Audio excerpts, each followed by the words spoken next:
welcome back to 52 Weeks to Save the Planet, and this week's challenge is going to be do did it do la la la la ooh, la. So this week I'm going to stop buying these beautiful but unsustainable flowers. So what's the issue? Oh, they're so pretty, and it's just a few flowers. Wrong! The global flower market is worth a whopping 100 billion US dollars, and the UK makes up 2% of that market, which is 2.5 billion US dollars. We are not just talking about a few flowers being picked here. So the first issue is, we're back to the plastic wrapping, people. You know, a lot of these flowers come in cellophane. I mean, do you recycle the cellophane? If you're anything like me, just cut the stems off into the packet, scrunch it up and put it straight in the landfill. So that's not a good start in itself. Most of the cut flowers that you buy in the supermarket will come from Holland. The rest are coming from really far away places like Ecuador, Colombia, Kenya, Ethiopia. They're really not on our doorstep, and the air miles is really stacking up for these beautiful flowers. There's also a lot of reports about, particularly in Kenya, a lot of ununionised workers being exploited. They have been found using chemicals which are banned in a lot of countries around the world, and the conditions are not particularly safe for them. Now, if everyone overnight switched to not buying these flowers, then obviously it would be an issue for those people that work out in these African countries. Their economy really does depend on it, and the livelihoods of people that are being employed. But the difficulty for me really is that by buying these flowers, you know, the countries that they live in are on the forefront of suffering from the changes in our climate. So it's kind of a vicious circle, because yes, we are helping them by giving them employment and jobs, but also we're not helping them because the impact that the climate's having on them is disastrous. But for me, I've decided that I don't want to buy these flowers anymore. I just don't feel that it's ethical or good for the environment, and so I'm going to look for some alternatives. UK supermarkets are getting better at providing UK grown flowers. Look for the UK symbol. If it's not on there, they are not grown locally. The other option is to grow your own flowers. Obviously, it's good for the bees. They're coming to get me already because I've got too near to the plants. So the only problem that I have with that, you know, this is a hydrangea. It's going to last quite a long time in a vase, you know, maybe 10 days to 2 weeks. But I don't know, I just can never bring myself to cut them.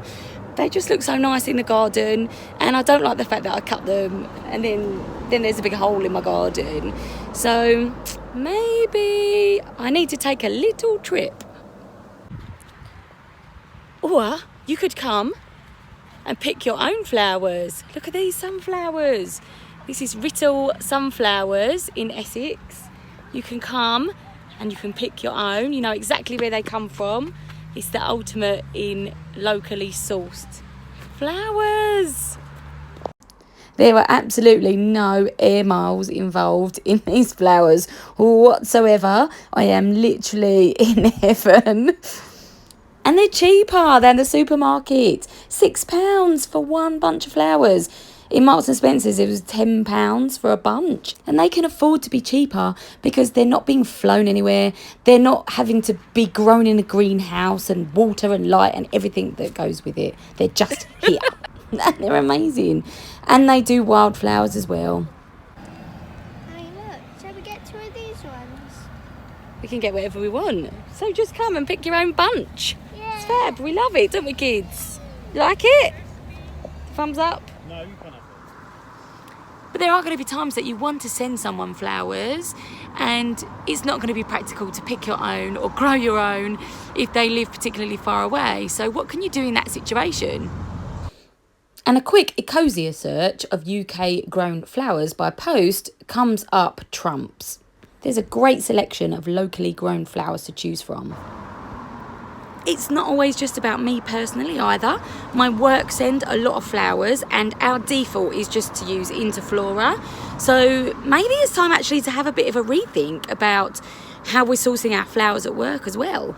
Charlotte, when you get back off holiday, I've got a little job for you. Now, as lovely as it would be to spend every weekend going to a sunflower field and picking my own flowers or spending time in the garden, I really feel that that's just more of a summer kind of activity.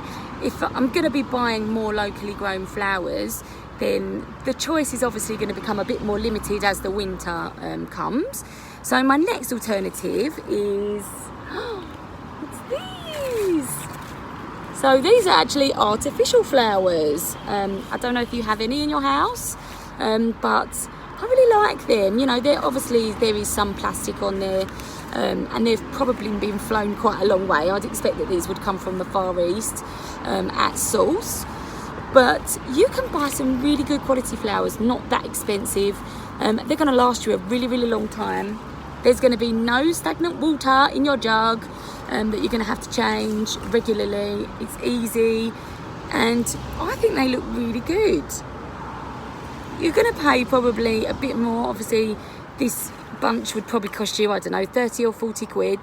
But I really think there's a lot of selection available, and yeah, I think it's a good alternative if you're having flowers every week. And here's a selection from my local garden centre.